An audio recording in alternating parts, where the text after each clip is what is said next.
ယ်တော့ဗျာတကယ်တော့ okay ဒီတစ်ခါကျွန်တော်ဒီ super sign ရဲ့အကြံဉာဏ် super sign ရဲ့ travel plan အစီအစဉ်ကနေပြီးတော့ဒီတစ်ခါပြောပြပေးမယ့်အကြောင်းအရာတွေကတော့ visa service နဲ့ပတ်သက်တဲ့အကြောင်းအရာတွေ okay ဒါဆိုလို့ရှိရင်ကျွန်တော်ဒီtravel and tour စားလုပ်တဲ့ဒီကကျွန်တော်မြန်မာကနေဆိုလို့ရှိရင်ဘယ်လို visa တွေပေးလို့ရမလဲစပြီးလုပ်တဲ့ဒီအတွက်ပြောတာနော်အဲ့တော့ဘယ်လို visa တွေပေးလို့ရမလဲ visa type တွေကဘာတွေရှိမလဲအဲ့ visa type တွေမှာလုံးဝမ process တွေဘယ်လိုရှိမလဲနောက်သူရဲ့ processing charge တွေဘယ်လိုရှိမလဲဆိုတာလေးတွေကိုဒီတစ်ခေါက်ရဲ့ sharing session ကိုကျွန်တော်ပြောပြပေးသွားမှာဖြစ်ပါတယ်အဲ့တော့အရင်ဆုံးကတော့ကျွန်တော်တို့အများဆုံးသိနေကြတဲ့ကျွန်တော်တို့ time visa ကနေပဲကျွန်တော်စလိုက်ကြရအောင် okay ဆိုတော့ကျွန်တော်တို့ဒီတစ်ခေါက်အစီအစဉ်မှာတော့ကျွန်တော် time visa ပေါ့ time visa မှာကျွန်တော်အမျိုးအစားဘယ်လောက်ရှိလဲဘယ်လိုလျှောက်လို့ရမလဲဒီကနေကျွန်တော်စပြောကြရအောင်ဆိုတော့များသောအားဖြင့်ကတော့ကျွန်တော်တို့မြန်မာကနေလာမဲ့ဒီအတွက်ကတော့ time မှာဆိုလို့ရှိရင်ကျွန်တော်ဒီအပတ်လို့ခေါ်တဲ့tourist visa ရက်ခေါ်ဆိုလို့ရှိရင်ဒီ market ထဲမှာဆိုလို့ရှိရင်ကျွန်တော်2လ visa 3လ visa စသဖြင့်ခေါ်လာရလို့ရှိရဲနောက်ပြီးကျွန်တော်ပညာရေးနဲ့ပတ်သက်တဲ့ education visa ED visa ပေါ့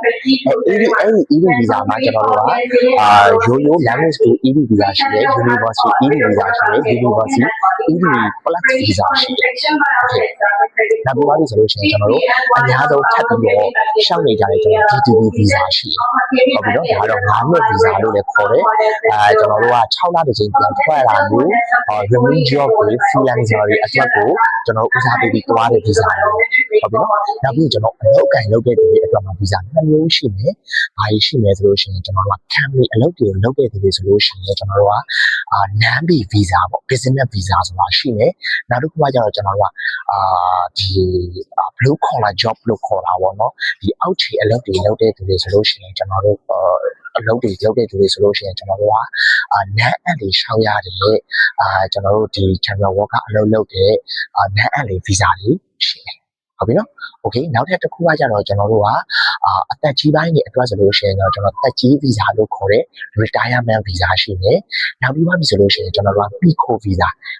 visa ကတကယ်တမ်းကျ type တွေအများကြီးပြန်ခွဲသေးတယ်အဲ့တော့ PICO visa ရောက်လို့ရှိရင်ကျွန်တော်တက်ထပ်ပြီးတော့ထပ်ခွဲပြီးတော့ပြောပြသွားမယ်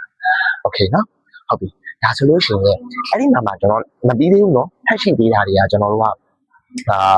နောက်ထပ်တိတ်ပြီးတော့လူမသိသူမသိတဲ့ visa မျိုးဆိုလို့ရှိရင်ဘာတွေရှိလဲဆိုကျွန်တော်လူနာဆောင် visa တွေပါရှိသေးတယ်နော်ဆိုတော့ထားပါကျွန်တော်တို့ကဒါကတော့အရင်ကြီးဖြစ်သွားတဲ့အတွက်ကြောင့်မို့ဒီအရှိရကျွန်တော်ပြောခဲ့တဲ့tourist visa ED visa DTD visa retirement visa non-B visa non-LA visa နောက် non-O လို့ခေါ်တဲ့MICO visa 9မျိုးအကြောင်းကိုကျွန်တော်ပြောပြပေးသွားမှာဖြစ်ပါတယ်ဆိုတော့ဒီတစ်ခေါက်ဗီဒီယိုလေးမှာတော့ကျွန်တော်ထိုင်းကိုသွားမယ်ဆိုလို့ရှိရင်အလဲအပတ်တွေလားဘယ်လိုဗီဇာတွေရှိမလဲဆိုတော့ခေါင်းစဉ်ခွဲလေးတွေကိုပဲဒီဗီဒီယိုလေးမှာအရင်ပြောပြပေးပြီးသွားတော့မှကျွန်တော်နောက်ထပ်ဗီဒီယိုမှာ tourist visa ကိုကျွန်တော်တို့ကိုယ်တိုင်ရှောက်ရင်လည်းဘယ်လိုရှောက်မလဲ agent နဲ့ဆိုလို့ရှိရင်တော့ကျွန်တော်တို့ဘယ်လိုအပ်မလဲဘယ်လိုရှောက်ရမလဲနောက်တစ်ခု travel agent တွေက customer တွေကို tourist visa အတွက် service ပေးမယ်ဆိုလို့ရှိရင်လည်းကျွန်တော်တို့ဘယ်လိုပုံစံလေးတွေပေးလို့ရမယ်ဆိုတဲ့ဟာလေးတွေကိုနောက်ထပ်ဗီဒီယိုမှာကျွန်တော်ပြန်သိမှာဖြစ်တဲ့အတွက်ကြောင့်မလို့ဒီနေ့အတွက်တော့ဒီဗီဒီယိုလေးကိုဒီမှာပဲအဆုံးသတ်ခွင့်ပြုပါဟုတ်ကဲ့အဲ့တော့အခုကျွန်တော်ပြောထားတဲ့အထဲမှာသိကျင်တာတွေနားမလည်တာတွေကျွန်တော်မပြောခင်မှာ